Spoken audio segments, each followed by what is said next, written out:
Oh, hello world. I'm your old pal Dan Shaheen. Welcome to Comic Book News. Today we're going to talk about a pretty amazing project.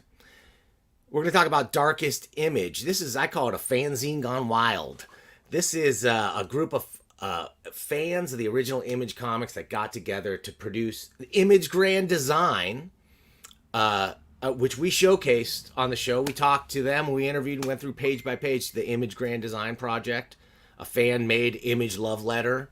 And this was sort of people who missed out maybe on the boat or had a different type of subject matter that was going to be skewing a little on the more adult side, perhaps. Anyway, we're going to talk to them about Darkest Image. This is the follow-up. And it's going to be awesome. Now, we had Mark Dart and Guano Guy. He set this whole thing up. He organized this thing. They formed like Voltron, and Guano Guy was the head, right, on this thing. And he put it all together, and he made it happen. And he's flaking out. He's not here. I don't know. He's having some kind of connectivity problems. So hopefully he will join us later. But we've got several of the other creators in here. We're going to bring them in just a second. First, I want to ask you, if you're watching, if you enjoy this kind of content programming, maybe consider hitting that subscribe button. You can even hit that bell for notifications and get notified when I drop new videos. I got new stuff every week. Next week, I'm hoping, I haven't confirmed it yet, but I've got on the hook Bill Willingham, one of my all-time favorite writers and artists, and really a fascinating guy. Can't wait to talk to Bill. But before then, we got to talk to the Image crew. Let's go, but let's take it somewhere else. Let's take it. Take it into the Batcave, and I want to just remind you one more time, you can click like if you like this video. Heck, you could click thumbs down if you don't like it. Just leave a comment maybe and tell me what am I doing wrong. How can I make it better? Well, how can I improve this thing, right? How am I going to get better if you don't give me any engagement? That's what the algorithms thrive on, is engagement. Fan engagement, right? They want people engaged. And that's what today's show is all about. This is about guys that were so engaged in the early Image revolution that these comics really stuck with them in a way that, I'll be honest, they didn't totally stick with me. The entry of Image was about the time when I sort of went off to college and sort of part of my way. So I didn't get as deep into the Image mythology and lore. Frankly, I didn't know that anybody did. And it wasn't until recent years that I realized there were so many people. I mean, of all the people that were hoarding these comics and thinking about flipping them and never reading them and whatever, there was a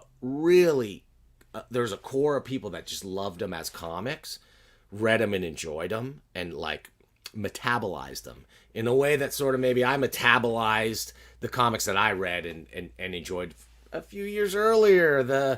The stuff like Bill Willingham wrote, the Komiko stuff, all the indie stuff on the edges, right? Image was the first time where sort of some of that sensibility came in and really, I mean, hit mainstream numbers and popularity in a big way and really impacted a lot of people. Without Image, who knows what the comic book landscape would be like today. They're still putting out some of the most interesting creator-owned titles, and that's really the important thing about Image, right? That's what makes them different than every other big publisher that came before them, is they're founded on the idea that the creators owned the thing, that they were the guys that brought value to the table, and so they were the ones that should reap the benefits. And boy, did they! Look at Toddy Mack, and look at Rob Liefeld, look at Jim Lee, and look at any of those guys who got to own their own creations and fully control the vision and reap the benefits of it. That is amazing. Okay, and it spawned a bunch of fans, right, in its wake, in the same way that like the Marvel Revolution spawned a bunch of, no pun intended, fanzines and fans that became the next generation of pros. Okay, so where am I taking this thing? Well, here it is. I want to bring in the Darker Image crew. I've got 5 guys in here right now. So let me just bring them in one at a time. I'm going to start with the guys the most nervous about coming in. I'm going to start with Rennell Roque, and I apologize if I'm pronouncing your name wrong. Hi, Rennell. Hi. Hello. I know you're nervous, but I don't want you to feel nervous at all. You're at home here with a bunch of people that love comics, so no, don't worry at all. Thanks for joining us today. Okay, and I know we were having a little bit of connectivity issues with you, so I'm going to bring in the next guy as well. And when we get to your pages, Rennell, we're going to make sure to go deeper into your story and what you're all about. Okay, let me next bring in, let me add to the stream, Tanner O'Neill Cupcakes. Hey. Comic Reviews. That's quite a name. Yeah, so Cupcakes Comic Reviews, a YouTube channel I do with my friends. It's just kind of for goofing around. You know, none of us are quitting our jobs and paying our mortgages on it anytime soon. But, you know, it's kind of for fun. But thanks for having me. Yeah, no problem. You know, I financed the whole expansion of the Batcave here all on the big That's YouTube pretty dollars. expensive, man. Yeah, that's how it works. Okay, so let me bring in the next guy. He's a mystery man because he wouldn't even put his last name on this thing. Let me bring in he's like Sting. He's like Cher. Let me present Josh. Josh, welcome. It's like Prince, right? Yeah, like this one name, like Kramer only. Thanks for having me. So I'm Josh Mendez. I've been a fan of comics for a long time. I've been participating in these reviews and sort of like in these fanzines and indie compilations for the past year. COVID has made a lot of us fans stronger because it put us together when distance was separating us, right? So I'm super excited to be on your show. Thanks for having me, and also I want to thank all of the creators that we are all sharing blood, sweats, and ink in this amazing project. All right, thanks, Josh. Well, let me bring in the other one-name wonder here, and I'm going to apologize if I'm pronouncing this wrong. Welcome, Schlepzig. You nailed it right out the bat. Everyone struggles with it. Schlepzig. No, it's great being here. It was great being part of this project. In your intro, you skipped over one really important thing, was that after Image Grand Design, there was Image Grand Disaster. Oh, yes, I did.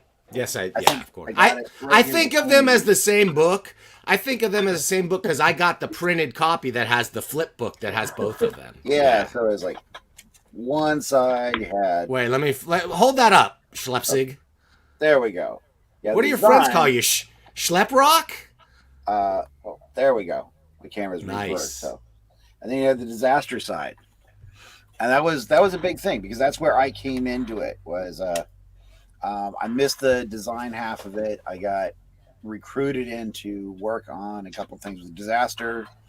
That introduced me to the crew and the cartoonist kayfabe, inner circle, I guess, because none of these projects really exist without the cartoonist kayfabe Facebook group, the Ringside Seats group.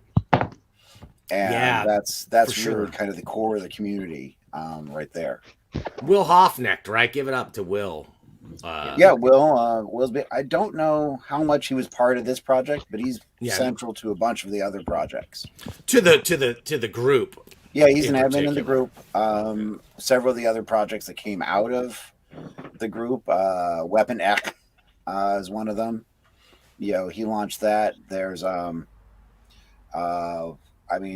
100% Comics zine. He's recruited a bunch of us to be parts of that.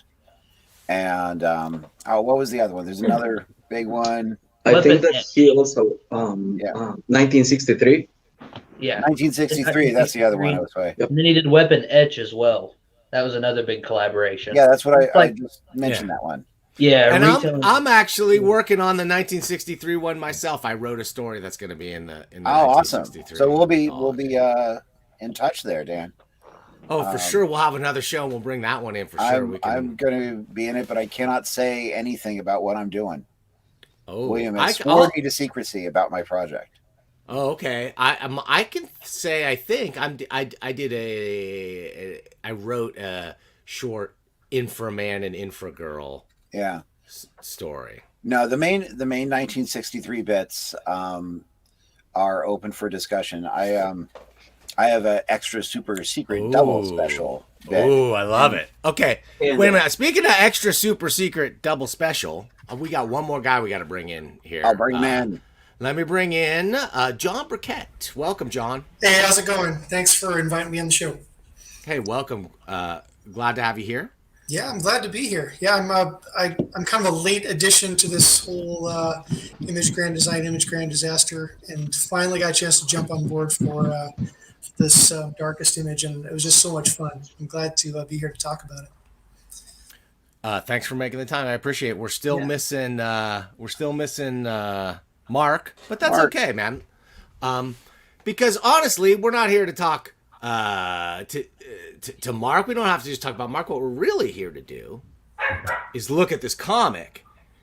And I know you guys aren't big watchers of the show necessarily, but I don't know if you've ever seen how we do it on this channel. Let's take us right inside right now. Oh, I'm sorry. Right now into what? The $1 Million Comics Cam. We're going to take a look at Darkest Image. What do we call this? An anthology? I guess that's what you would call it, right? Yeah, it's an anthology. This even more so than the previous one. Because Darkest Image, or not Darkest Image, Grand Design, Grand Disaster had kind of a narrative thread. And this was just a jam comic. Everyone kind of did their own thing.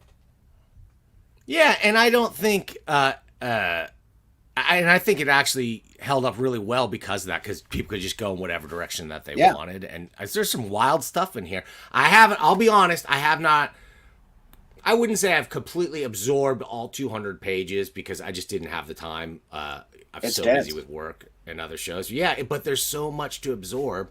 So let's just dive in. Wait a minute. You've seen enough of my big head. Let me shrink it down here. And let's just start taking a look. I'm going to go through here page by page, guys. And you can tell me when you get to a page that you did, please pipe up and let me know. And we'll go a little deeper. I loved how great is Danny DeViolator. Now, these pages are fantastic. Yeah, those pages by Barry Tan, those are pro level. Those are so great. I laughed really hard at that one. Oh man, I loved his entire the entire opening piece. So strong, really great way to open the book. This is stuff. This has even got influences, but I see a little bit of like Dan Klaus maybe in that dude with the beanie on. There's like it's got a really cool looking kind of indie sensibility to it. It doesn't just look like a Todd or a Capullo clone. You know what I mean? I thought that Violator cross section there was pretty clever too. Yeah, really cool visual. I mean, this book is loaded with it's a visual tour de force, going right into the really excellent Street Angel story. Now, I'm more familiar with the early pages because, you start at the beginning of the book, right? So I've read more of the early stuff for sure. But man, how strong is that? Beautiful stuff. I wish we could have more of the creators here because there's so many of these guys that I want to talk to for sure. Oh yeah, keep going. I mean, Barry Tan is amazing. Is he a pro in any way, or where's he come from? If he isn't yet, he should be. I believe he is kind of aspiring, like most of us. But he's definitely got the chops. I think you get to see every level of creator in this book, which is great, right? You see the guys that are like, I just want to do this for fun. You see the guys that are entry level, but maybe have to learn the fundamentals, all the way up to the guys who are ready to break through and be pros, for sure. This is one of my Piggybacking on favorites. Is James Windsor Smith, fantastic guy, fantastic artist. On which one? On the page on the right, the Spawn Cerebus. Yeah. Oh my He's gosh, I essential. should have known. Yeah, this is a wonderful. Yeah. This is a wonderful section for sure. I love the copyright statements being built into the page, sort of. Good stuff. Really beautiful. Yeah, James is good stuff. He's got a really he's really prolific. He's putting out stuff all the time too. Like he's trying to level himself up all the time. I see him doing sketch work and everything all the time. I have a lot of his sketches. the following page, this Bedrock Yeah. piece was phenomenal, man. When I was watching like the previews of that first page, it was great because it reminded me so much of that Prophet done by that was done a couple of years ago. I don't remember the name of the writer and these guys that they were there, like super taking it into a whole new different direction. It was I love it. The colors are just phenomenal. And now this one, this stuff really was nice too because you get to show a little bit. Like this is not something you're. A lot of people that want to draw superhero comics, like concentrate on drawing like tight clothes, skin tight outfits on muscly people, and can't draw everything else. Whereas like the great cartoonists, all of the really good cartoonists draw everything, right? So much that you don't even notice it.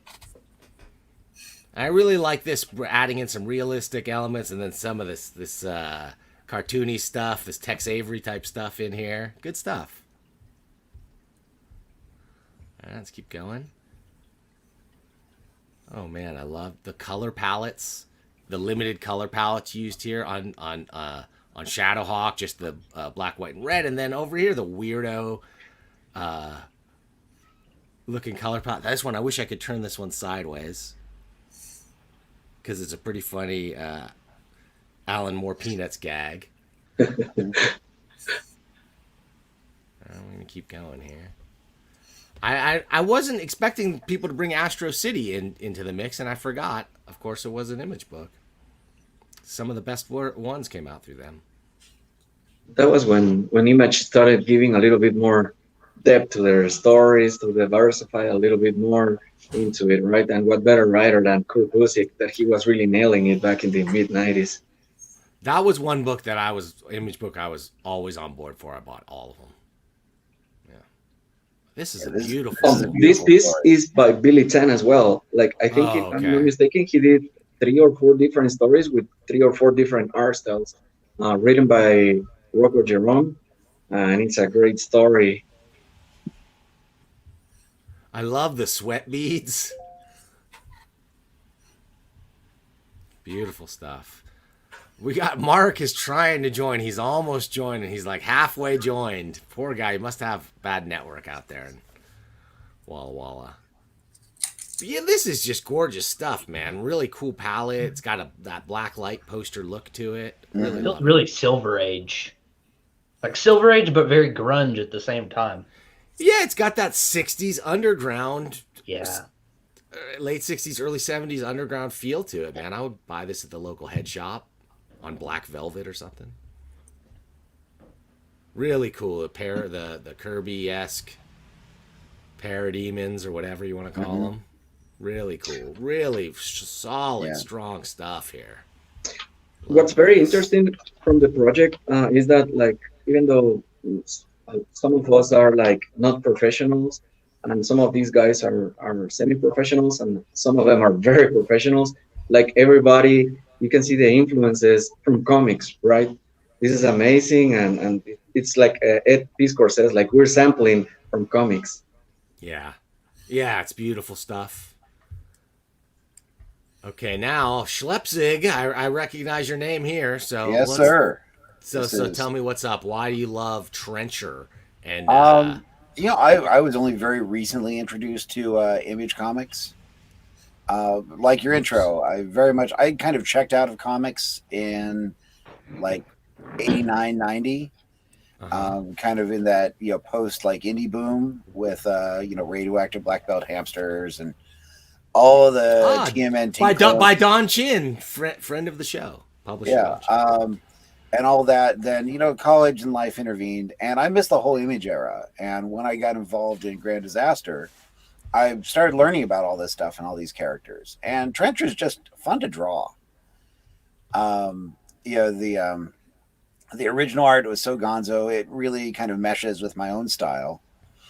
And in this, I kind of mesh that with a little bit of George Harriman to Crazy create, Cat meets create this super meta literary mashup between Image Comics, the 1930s essays by Don Marquis, illustrated by George Harriman, and the Doug Tennepool Gears comic.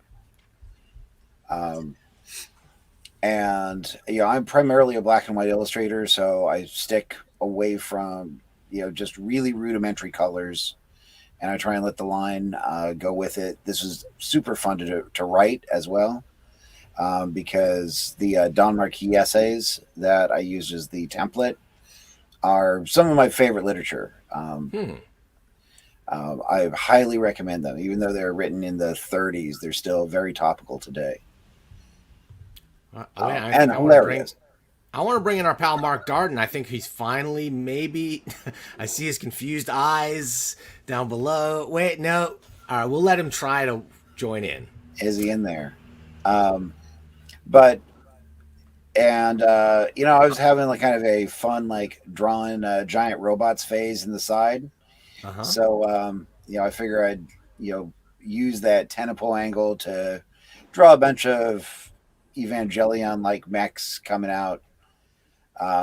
And part 2 is going to be the big fight with this giant ninja robot powered by the reincarnated spirit of a cockroach in there, and and Trencher in Madison Square Park, where, as I mentioned in the pre-show, is I used to work there, so I'm getting great joy out of destroying 1 Madison Avenue and 11 Madison Avenue, because I worked in those buildings for 15 years. I'll bet you got to watch that talk about destroying New York buildings though on this channel. Because you never know who's watching, is what I mean. I'm on a lot of watch lists with this beard. Well, I mean, not to trigger anybody, but I mean, I was there at Ground Zero, so.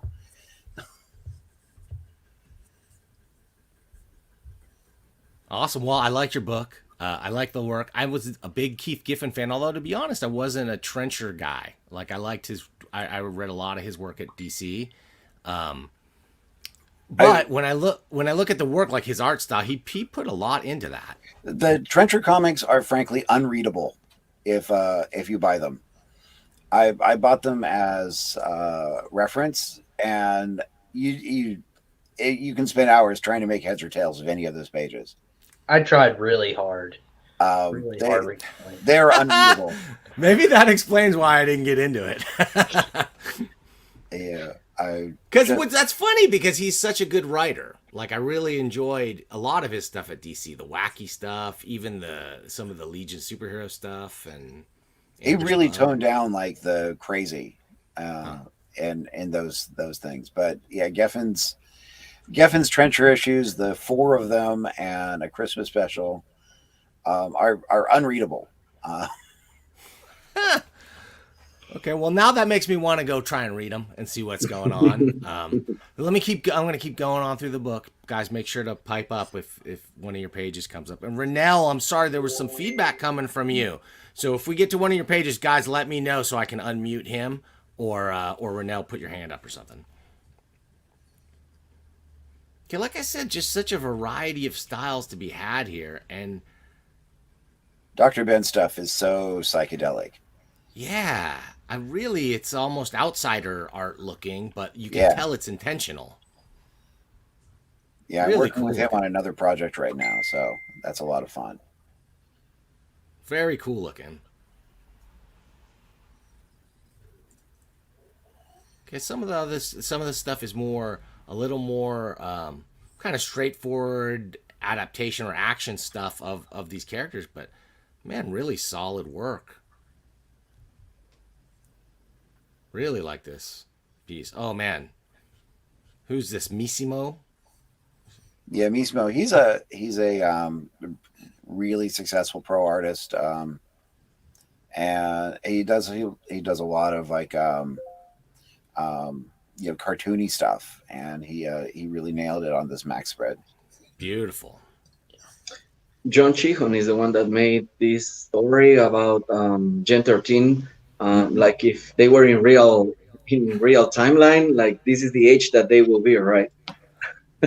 Grunge wouldn't be grunge, I think. Sure. Hardcore or Okay. Yeah, they'd be in their 40s. They're in their 40s or whatever. Great. Yeah. Oh, I like this troll pinup a lot, too. Pretty cool. And some of the characters, you know, like I said, I wasn't hugely into Gen 13, so I don't even recognize like their villains or whatever. I recognize their main characters. But you don't need to. That's what's great about these. They're just kind of wacky little short gag strips that are fun to read.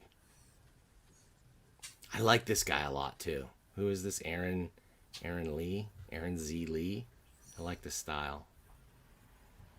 I've never seen this. Yeah, he goes by Pens and Pedals, I think, on Instagram, and Really cool looking stuff. he's got another comic that's out. I don't remember the name. It's somebody the robot, I think, and it's really cool.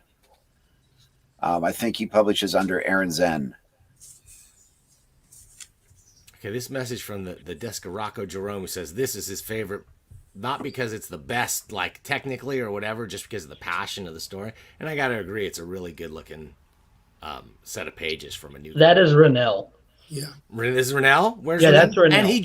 And he dropped out. And he dropped out of the call. He's been sticking. Yeah, he fell off. Rennell. Oh, we're gonna heap praises upon you, Rennell, because this is solid looking stuff. And tell me, guys, I don't know much about Rennell. Let me see what it says here in the intro here. It says,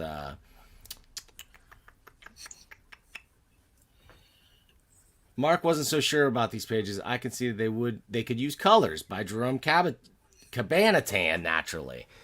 Instead, I think they're raw and beautiful and undoubtedly their own kind of art. People go to art school and throw their lives into trying to make things like this, make things this pure. Rennell just did it. So I really feel it. I feel like this is somebody who just, Rennell, this is your moment to shine, pal. There he is. Come on now. Come on, Rennell. Come on. You can do it. That's it. There hey, Rennell. There it is. We were just looking at these pages and talking about how much we liked them. And talking about this nice message you got here from Rocco Jerome too. Really great work. How long have you been drawing comics? Since 5 years old, I think. Since you were 5 years old? Yeah, that's cool. I can tell you absorbed a lot of lessons in that time, and I can tell you read a lot of cool comics because you absorbed all those lessons on dynamic storytelling and page layout and like pacing. It's really good stuff, man. I keep drawing comics for sure, please. We want to see more Rennell. There's a lot of great action in this story. Thank you. Yeah, really liked it. Thank you. Did you do this? Do you do this on pen and paper? Do you do this digitally? How do you draw? I do that in paper. Good. That's how we like it. Wait, Lines on I'm gonna paper. show you.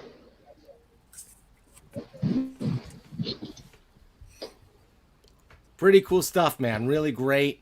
Great action. Hard to pull this kind of stuff off. These camera angles and get the perspective and everything. I can see you. You're working hard. It's looking good.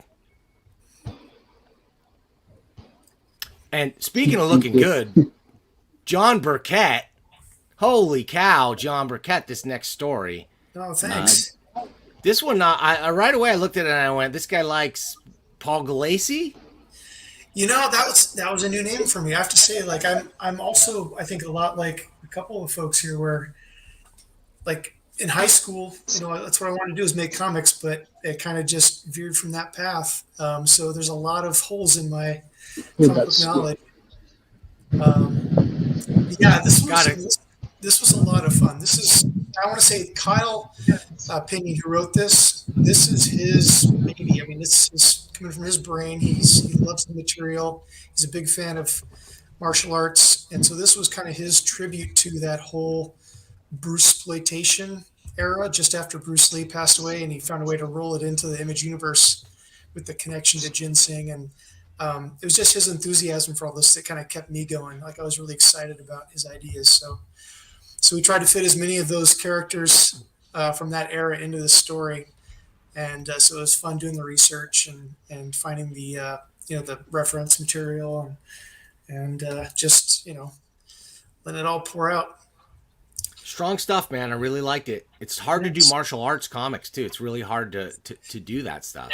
Yeah, it is. It's that was a lot of drawing and redrawing and just, this doesn't look right. This doesn't look right, until I thought I kind of got it, and it was definitely a learning experience.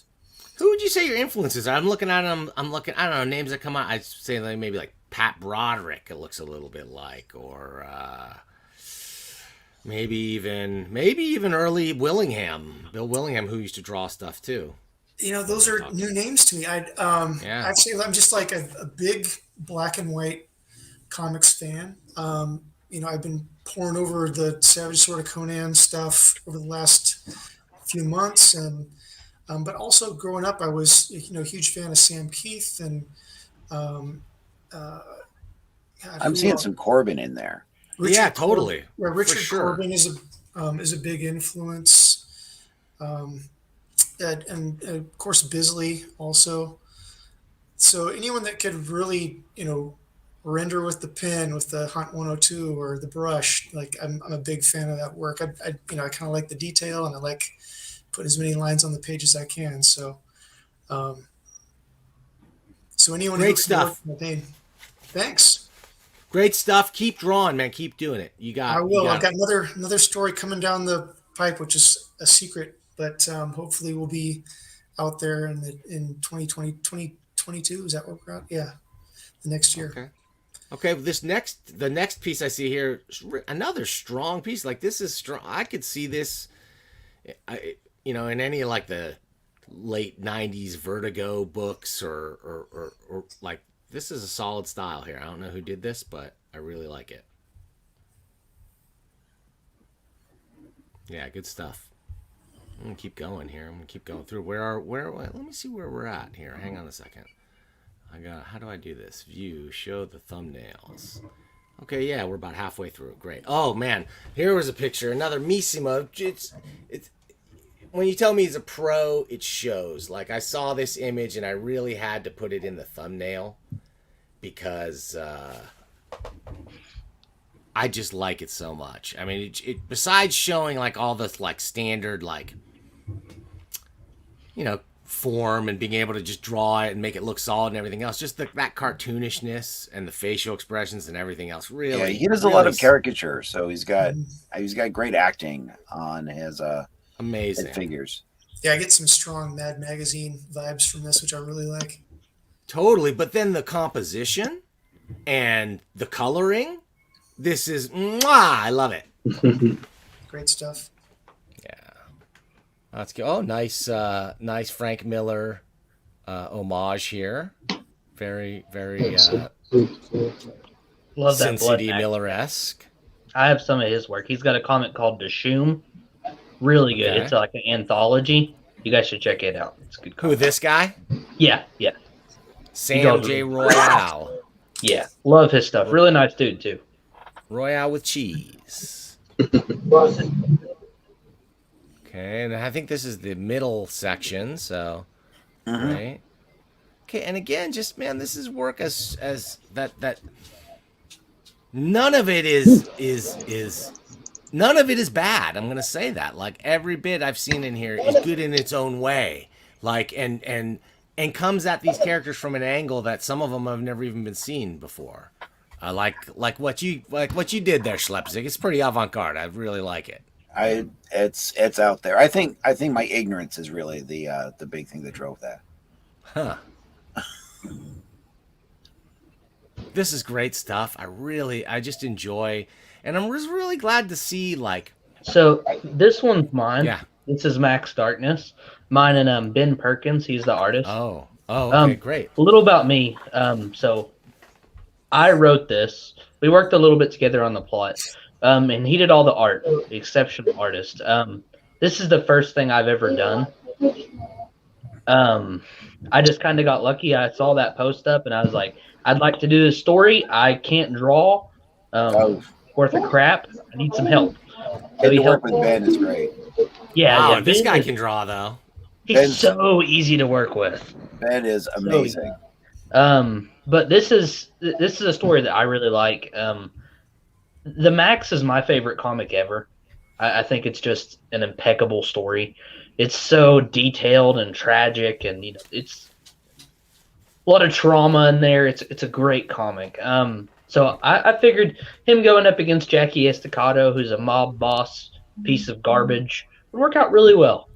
So Yeah, I hope I you guys love like this one. it. On that last page because Ben and I were chatting when he was drawing that gun, and we were talking about how to light the shadows with it.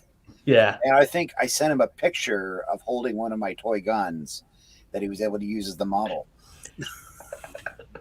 This is another guy, who's able to sell like emotion and stuff, and Yeah. like he's at that next level. I'm not going to put him at the top tier level for sure, but it's somebody who's got the pure the opportunity to be that for sure. Should right? plug got a his book. comic He's got a relief. new book out, just finished Kickstarter called Heavy.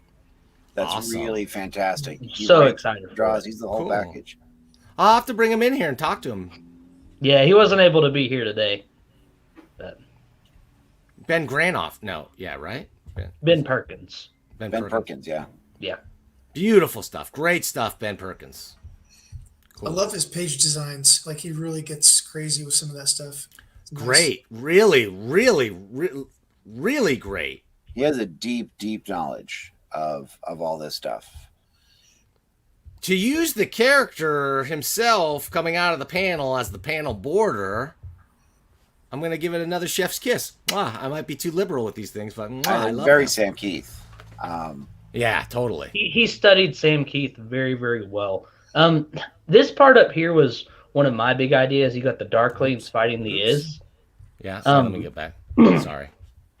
I'm stuck here. There we go. I basically told him there, I said, I really want to give you a page. I don't want there to hardly be any words. I said, I just want you to go crazy. I said, these two are going to be fighting, and here's some of the things I want in this. And it's like he just pulled it out of my brain. I think Stan Lee did the same thing with Jack Kirby. He's like, I don't know, Jack, just give me 2 pages of fight. But like here, like there's very little Silvestri influence at all. It's all Sam Keith. But I think the Darkness, he just works so well with Sam Keith's style, and he studied that very well for this. I'm hoping to do more comics. Like I said, I do have a full-time job. Sadly, won't be quitting anytime soon. But hopefully you guys read it and you like it. I put a lot of hours into it, being my first thing. So hopefully you guys are fans. Thank you for using me as the photo reference on this picture. Appreciate it. So, Tanner, when you were mentioning that this is not Silvestri oriented, I really felt that when I saw those first drawings. Like, I remember that cover of Max and the Pit, right? Like, he really appropriated the character and made his own. I think that Ben did the same thing. Dan did the same thing here. Oops. This one was written by Mark and drawn by Keller, if I'm not mistaken. And on a previous interview, like Mark mentioned, that this is what the story that he wanted to read when he was a teenager when he bought that first Youngblood comic book. The incomprehensible Youngblood comic. For sure. I mean, so that was the thing. I'm glad you guys can say that, because it was like I was a huge fan of all of those. Like, I was the biggest Todd McFarlane fan from Infinity Inc. on, and Spitfire and the Troubleshooters or whatever. I was into Todd on Hulk and of course Amazing Spider-Man. And then when it went over to Image, it was the writing that just suffered for so long on those books that sort of made me just go like, if they had just come out of the gate and paid a few really good comics writers to be involved, I think it could have been. Well, I think all their money went to Alan Even Moore more. on writing. Yep. Well, they learned that lesson. They're like, let's take these heaps of dollars we made on incomprehensibly written comics often. I think Rob Liefeld had one of his podcasts really dedicated to a bit of his beef on how much he paid Alan Moore for all the stuff he wrote. Well, we'll have thanks for mentioning that. We'll have a little cameo appearance by Rob Liefeld at the end of this show, at the end of the credits. So stick around for that, folks. All right.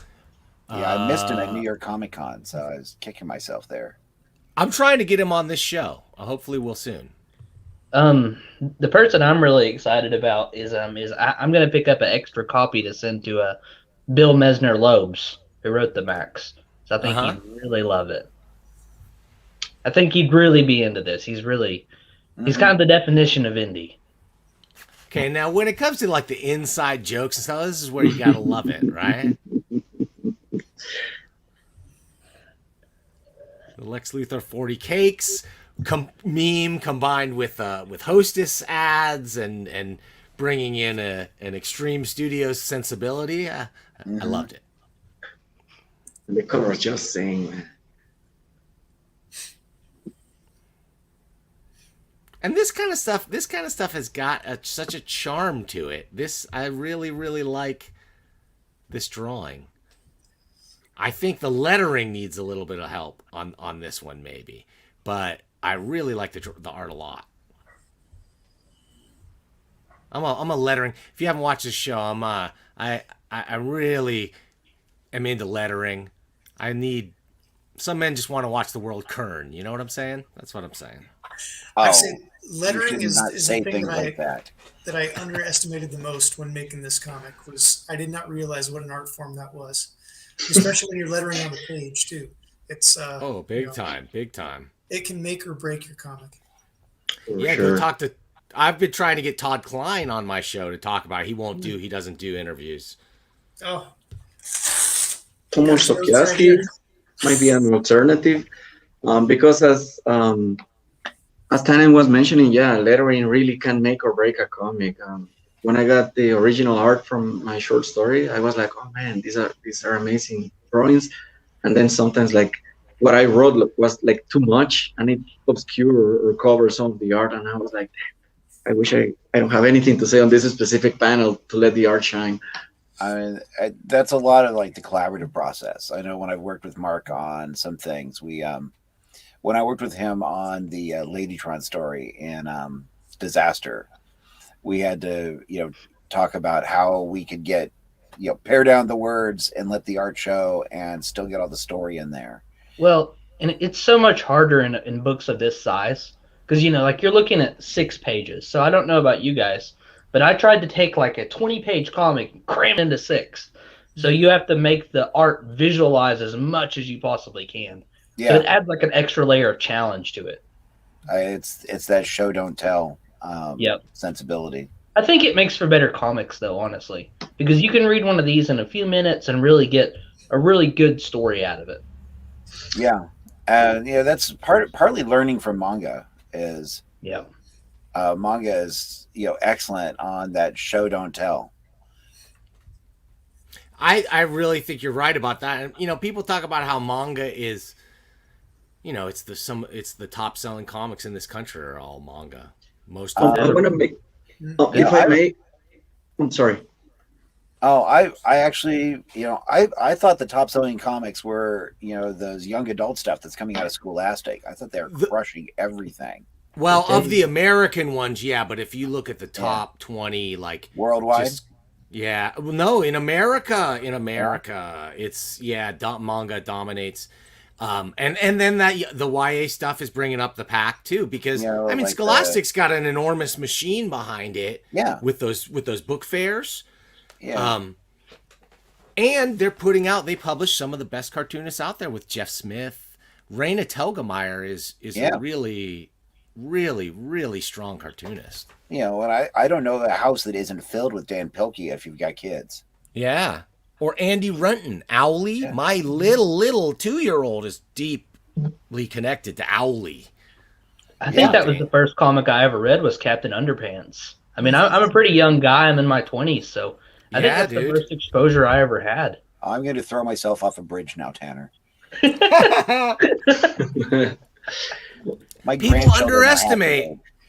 People underestimate how great those were. And the greatest thing about those, even though Captain Underpants has superhero-ish tropes or whatever, none of them are like by the numbers superhero type stories. They're all usually about kids and about like their feelings and about like real human emotions and stuff. Great books. Captain Underpants is more about kids making comics. Yeah. Really. So I mean, it's pretty meta, really, if you think about it. It's a comic about kids making comics. True. And dude, anybody who thinks it's easy to do things that can engage a kid that young, like it is the hardest thing in the world to get a kid to really, really get into something for hours and hours and hours and hours. Like those guys are doing it. Yeah. To write itself is hard, and to really make it engaging for kids, it's harder, man. Like for adults, it's harder as well. You have so much competition with video games, television, cartoons, whatnot. It is hard. I definitely don't remember the ant looking like that. Oh yeah, this was a homage from Milo Manara's Spider-Woman cover. Was that Manara or was that Cho? I thought that was Cho that did the. No, it was Manara. It was Manara, and Cho did a parody of it. Of the broken back Spider-Woman. Yeah. You know what? To tell you the truth, I never saw the biggest problem with the pose or anything. It's like it's a sexy pose. It's a little weird, but people kind of took it out of. It's not the craziest thing you ever seen on a comic book cover. That's for sure. No. I mean, cheesecake is cheesecake, Yeah. It's got its place. No, again, something that's hard to draw. People think like, oh, cheesecake comics, just let me draw sexy Lady Death and everybody will buy it. They won't. It's gotta be good. Yeah, it's gotta be good. It's gotta look realistic. Sexy Lady Death out there that you're competing with. Mm-hmm. I draw a lot of pretty girls, and I don't sell a ton of them. Mike Turner was one of the best at that, speaking of image. God, he drew the most beautiful women. That was his thing, huh? I've got enough Witchblade up on my wall that I could have him in business. I wanted to make, if you can come back a page here. Like this other artist. Yeah. Oh, geez, I just forgot his name. But this guy, the one on the left on your screen. Bill. Bill.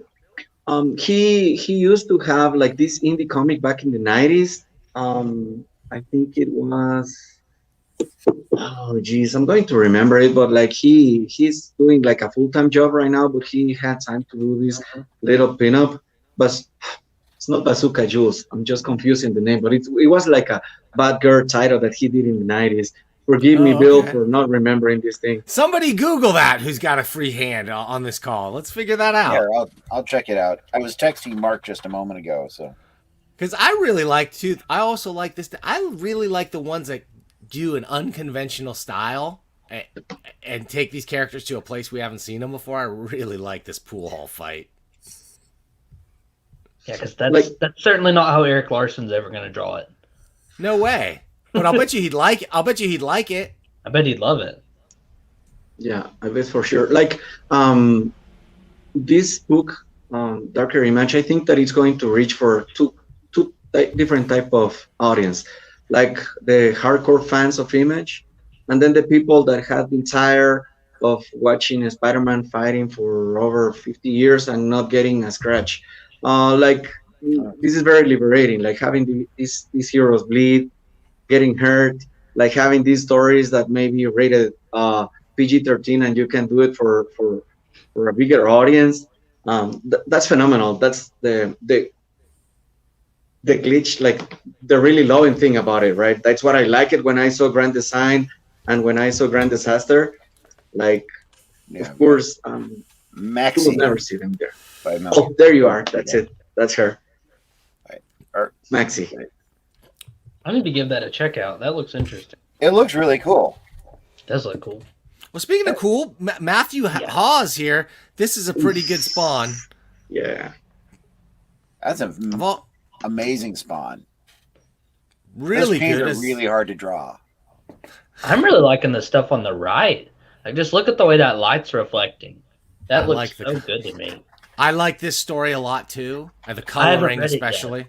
But I didn't. The story is what it is. It's very short, but like the coloring and the pacing. so they and have a everything whole else, I like. comic on this, and it's available for free on Facebook. Is it My Velvet Darkness? They've got like hundreds of pages. Whoa. Yeah, they're real big Darkness fans. I've talked to them about it a little bit. That's This is very pretty cool. solid stuff, man. Yeah. It's solid Good looking stuff. stuff. I'm shocked Top Cow hasn't hired the guy or tried to. Well, this is what you would take these pages to them for sure. Yeah, And then yeah. I'll bet Sylvester you they needs would. to do this. I'll Oh, bet know you what? I that. think I met these guys at con. I recognize that logo. I think I. And I'll bet you these guys would come back with a few critiques and a few ways that he could improve it but it's just such an iterative thing, right? It's like anything else. How do you get to that top level without going through these bottom level? The answer is you don't, right? It's just a matter of like how many pages you write and draw. You have to do it to get there. You gotta draw that 1,000 crappy pages first to get started. Yeah. That's what Ed Piscor says. Yeah. 10,000 hours of doing crappy things, and then you can take it to the next level. Yep. I've spent my whole life doing that. I've been spacing out that 10,000 hours of crappiness. We're almost there. Folks. Okay, Endman versus the Planet. Glad to see this in here. Huge fan of the Planet. Mystery Incorporated, all things 1963. Yeah. One of my favorite pieces is this in the whole book. I almost made this the thumbnail because it's just beautiful. It's Great very homage to evocative. Jack Kirby from Fantastic 450. This man, 50 or 50 something. This man, this monster. Beautiful. Yeah. And what I like is a lot of people would have said after Kirby, but not a lot of people would have credited Joe Sinnott. And the moodiness is all coming from Sinnott, right? Like that's where a lot of what made the original one so great comes from Sinnott's inks. Really, really, just this one knocks me out. Love it. Okay. Oh, we're getting there, guys. Only a few more pages to go. We're almost there. This is We're one of almost the at best pages. Like what Mark makes a call out. Like the laundry, they just confused the shirts of Wildstar and Bone. And like you can tell a whole story. This is like super challenging for me now as a writer because like you can tell a whole story just in 2 panels, 1 page, and Very engaging, funny, great stuff. I actually thought that Wildstar stuff was a pretty cool design-wise. It was a really cool concept. I liked that a lot. The starfish, the kind of organic. Now that you look at it in hindsight, like Jerry Orway was such a nod adding to the people, the kind of art that Image was having back in the day, right? Like he was like more traditional artist, like in the vein of, I don't know, Dick Giordano or For people sure. like that, right? And like having this type of art, I remember when I was 15 years old, I was like, this is a little bit shitty, right? It doesn't look like as cool as Todd McFarlane or as Jay Lee or Mark Silvestri. But then when I look at like with the time already passed back, it's great to look at it because it's such a different point of view from art. From the art. You like the pinups weren't as extreme, but it's like, oh, there's stuff in the background and everything's in perspective, and it's like it all actually works. Like really cool. Ordway, fantastic. And of course, Bone. And Jeff Smith, really, to me, he started self-publishing, but went to Image, and there's about and turned down so many shitty animated Bone offers, you can't believe it. And stuck to his guns. He's like, no, dude, because he came from animation, and he was like, I need to be involved if you're going to animate my thing. And again, if he had not been the owner, and if Image had not, if the Image revolution hadn't happened, Jeff Smith could have self-published still, but like if he took it to any publisher, they would have had their hooks in it, and they would be owning all the TV rights or the ancillary rights or whatever they could shyster out of. And then we'd be The watching creator. Bone Babies on Saturday. Big time. Oh yeah. This is David is Browers. Oh, Browers. He was on a previous show talking about Darkest Image. He's good. Yeah, Browers is fantastic. I love. We have our monthly art jam, and I really enjoy talking with him during those things. Yeah, he's a cool guy, very talented. Guys, that's it. That's 200 pages. Can you believe it? We made it all the way through. And it's only $5. Okay, so tell the folks out there. I want to go to the chat. Why don't you, Tanner? Where can we pick this thing up? At imagegranddesign.com. While you're there, you can pick up Image Grand Design and Grand Disaster too. For now, these are only digital copies. There may be some additional physical copies in November. We'll just have to see how the order goes. Okay, Connor Craig says this is so awesome. Connor's Glad one of stuff my like buddies. this- Okay, he's glad stuff like this gets made. Max Ryder, Tanner O'Neill is awesome. Okay, so you're shilling for Tanner. Okay, You that's got a fine. plant in the audience there. All right. Oh, go check out Cupcake Comic Reviews. Tanner, I'm going to do a show soon. We're going to be talking to other YouTubers who are part of the comics community, the cartoonist kayfabe community, rather. Maybe we'll bring you in there if you're interested. Cool. I'm down. Great. Oh, tell us where we can find this comic. We just did, but say it again. Can't say it too many times. Let me wait a minute. Is it imagegranddesign.com? Yeah. Okay, let me do that. Hang on. imagegranddesign.com. We'll add this. Image Grand Design. Great. Back to the comments here. Go check this out. Dan, tell us where we can find. Hey, the Scud and Kisses My Art. Too shy to say it. Is this Rennell? Is that Rennell? Yeah. Yeah, it's Rennell. Yeah. Good that stuff. is, The Kiss one was super strong, Rennell. Super strong. Let me bring you back in. Rennell was really good stuff. Okay, the writer is Justin, and I wrote the Cybrid story. Milo Trent crushed it on art. That's Andrew. Oh yeah, Milo Trent did an amazing job on that Cybrid piece. Let me see if I can bring up. Yeah. Sorry, guys. I wanted to see if I could bring the Kiss piece up again and see if I can find it real quick because I thought that was one of the. It was near the end, I believe. Yeah, it was the last third. Yeah. It is. Okay, I thought it was pretty strong stuff.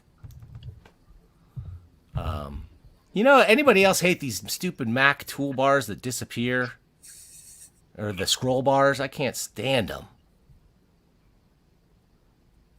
Hang on, let me see if I can find. I wish I knew what page it was on. It's kind of hard to see this one. Really close. I think it's back. Oh, that looks. It's a black and white one, right? Or mostly black. Yeah, but that's not it. Oh well. Well, we got to look at it, and if you want to see it, There it is. you know Right where- there. Yeah, Right there, great, yellow. awesome, perfect.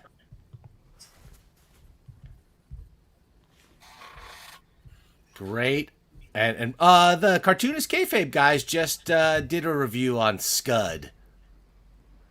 I think. Yeah, I'm gonna watch that one. It's probably hard to find now. Every time they review a comic, I can't get it anymore. Oh, you want to get the drop on one that you really need to get, guys, that I just picked up? I got to show this. I interviewed Fred Hembeck recently, Have you ever checked out the Fantastic Four roast? No. Okay. No, So I you haven't. want to get this book because it's got pages by John Byrne. It's got Frank Miller doing pages written by Fred Hembeck, and this page is on this Frank Miller page is on Fred's wall. Really cool. So many great artists in this book. You really want to check it out. Fred is one of the greatest, and he's one of those guys who self-published stuff too. Like he was doing his own zine, his own Hembeck zine. Oh, your green screen is playing havoc with that. Yeah, I I know. have seen this comment before. You never seen the Hembeck comic? No, I have. Me and Taylor actually talked about it. Taylor Talks Comics. Oh, He brought okay, it cool. to my attention. Oh, it's good. Looks good. And so is this Kiss work. Great stuff by Rennell. Good work, Rennell. Keep up the good work. We had connectivity problems. You didn't get to talk a lot today, but thank you. I know you're a little shy. That I'm gonna embarrass you Sorry. again, put you on the screen. Say thank you. Great work. Keep drawing comics. And all of you guys, thank you for making the time, not just to do these comics, but to come in here today and talk about them. Can you all please give Mark Darden just the hardest time in the world for not being able to get it? He texted me while we were on saying he was having connectivity issues and that it was up to us to rep this as strongly as we possibly could. And, Okay. and I think fantastic job, everybody. Very great. I was gonna say, did we mention yet that the $5 goes to the comic book legal defense fund? No, you didn't. That's a Okay. good sell because, of course, you guys don't own the rights to any of these characters. Tell me about the legal, if any, machinations you had to go through here. Did you ask for permission? Did you just publish it and worry about it later? So What's the... we kind of figured out with the first one that as long as none of us are physically making money on it, then we're safe. You know, there's no Well, profits to come after. 'Cause none of us are making money. The main thing is we understand we're like targets for a cease and desist. Yeah. If they say you stop this, well, we got to stop it, and we're not going to fight it. It's a fan piece. Fan pieces have a certain amount of leeway, as long as they're not profit making, and it falls under it can fall under parody and homage. We're definitely outside of our legal rights publishing this, but we're just hoping we don't get sued. I don't see Eric Larson coming after you anyway. How about... has there been any response from any of the image creators from Image Grand Design or Grand Disaster? Yes. Rob Liefeld really liked Grand Design. I think it was Mark. It was either Mark or Rocco, but one of them sent him a copy, and he read it and talked about it, and he really enjoyed it. Granted, he's not a partner right now, but it's still some of his creations in here. These are the Milo Trent pages that I was mentioning. Like he did such an amazing job with the panel borders. Like he really took it out there. If I'm not mistaken, like he does most of the coloring with crayons or markers, and then he just gives that finishing touch with computer. But like he really is killing it, man. Like these art, you don't see it everywhere. It's a great piece of art. Like a lot of artists here, they really bring their A game to it. And It's a great way to advertise yourself. I mean, well, and these are portfolio pieces you guys can take out there. Anybody who wants to be a pro, you've got something. That's what the pros always say. They say you want to get in, do that 8-page story, bring it to the conventions, show it to somebody, take their advice on what you maybe could improve on. Take whatever gems they have. They're going to see the talent there. They're going to talk about the good stuff. But if they're going to criticize your work, but they're going to give you, that's gold. That criticism is gold. That frankly, you could pay tens of thousands of dollars to go to the Kubert School or whatever art school you want, and you still wouldn't get those gems. So, it's pretty cool. And another thing, what I do is each year I take my little bits, my fan bits, and I put them in an anthology of me. So I've got my first collection out. It's like 80 great. pages of just random shit that I put out, and I sell it at cons, and people just love it. Smart. And you know, I get to tell the story about every one of these books that I was part of. Like my pages from Weapon Ac are in there, my pages from Grand Design are in there, our Ringside Anthology pages are in there. Hey guys, I want to encourage you guys to think about, you know, I don't know if you ever thought about Antarctic Press, but Ben Dunn has like 4 different anthology collections. He's got like a sci-fi, a superhero, like a horror one, and something else. And he is just taking submissions, and he will publish and pay you. I mean, it's not a page rate. He'll pay you a royalty, which is going to be minuscule. But you will get your stuff published, and you will get real editorial input from a guy who's got decades in the game. So I want to recommend. I'll have to check. Yeah, Ben Dunn, Antarctic Press. You know, Ninja High School. Yeah. So many other books. And we can so say many other books. Yeah, please do. He's a friend of the show now, and he's been on the show, and he's just. I'm on his. If you want a great Facebook feed, you want Ben Dunn's Facebook feed, because he just fills it full of pop culture and fun stuff all the time. Mm-hmm. Guys, speaking of fun stuff, this has been fun, but I have to get out of here. I want to thank you all. I'm gonna take you out. Before we go, I'm gonna take you out one at a time. Give me your plugs before I take you out. Tanner, where can we find your stuff? You can find me on Facebook, just Tanner O'Neill, and Cupcakes Comic Review on YouTube. Okay, thanks, Tanner. See you next time. How about Rennell? Rennell, give us another shot, pal. Tell us, do you have a website or anything where people can look at your art? I have an Instagram, Comic Boy. Instagram? Okay, so guys, look up Rennell Roque on Instagram. Thank you, Rennell, for contributing to this book. Keep drawing great comics. See you soon. Let's bring in, how about Josh? Josh, you still with us? You got your camera there still, buddy? Oh, sorry, man. Yeah. Yeah, it's okay. Josh, give us your plugs, pal. Sure. They can find me on Facebook as Josue Mendez or Josh Mendez. I don't remember which one I have. I think it was Josue Mendez. Or you can find me on Instagram at Josh Loves Comics. Or you can find me also writing, posting, doing stuff there on the Facebook group.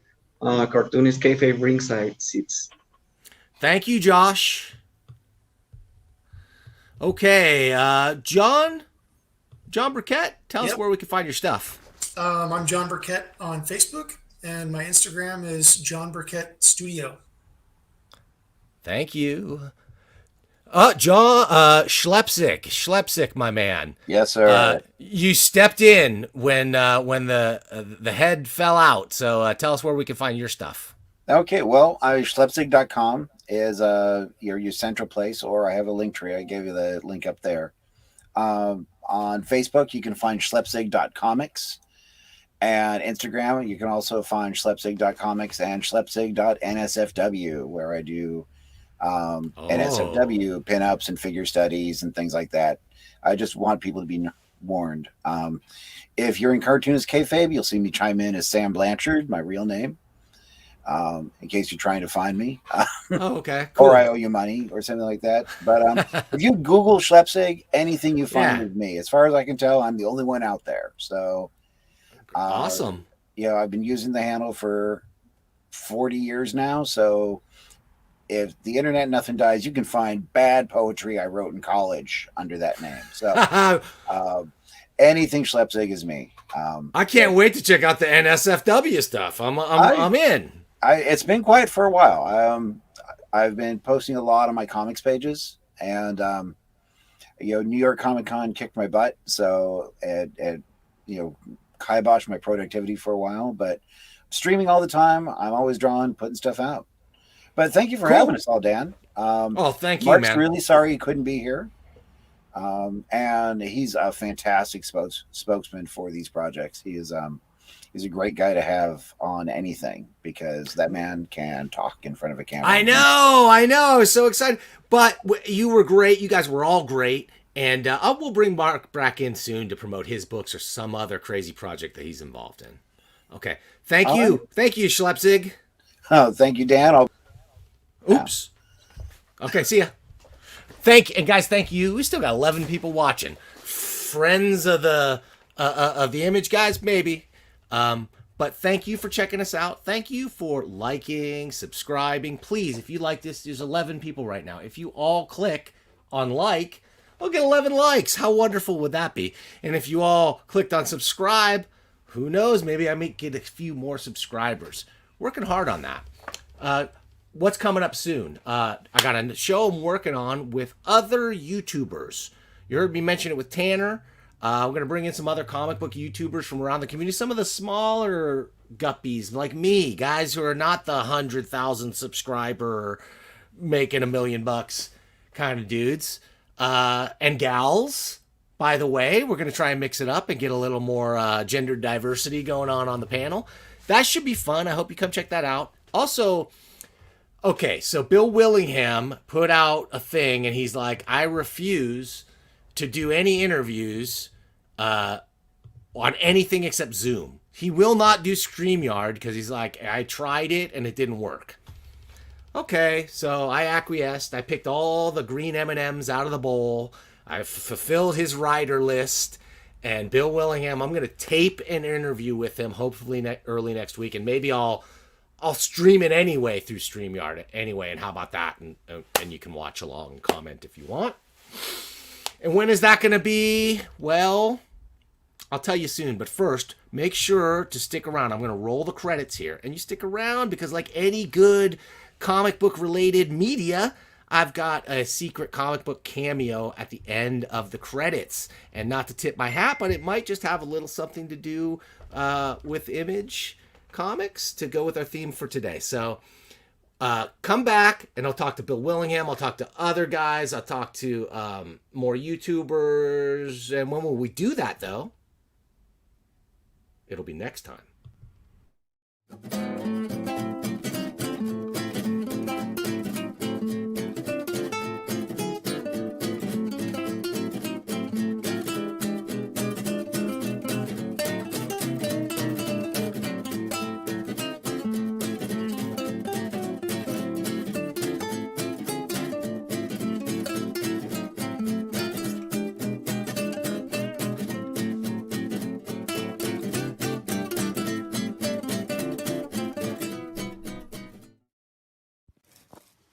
Hey, this is Rob Liefeld, Deadpool, Cable, Domino, X-Force, New Mutants, Image Comics, all of it.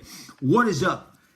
Coming to you live here from my beautiful home office to tell you all that there is a YouTube show that you absolutely have to check out. The Comic Book News. Comic Book News with Dan Shaheen. Dan Shaheen. He's got your comic book news for you. The latest, the greatest, the bestest of the restest with Dan Shaheen on the Comic Book News. Go to YouTube, search Comic Book News. There's probably going to be a link with this. Hit that. Check it out.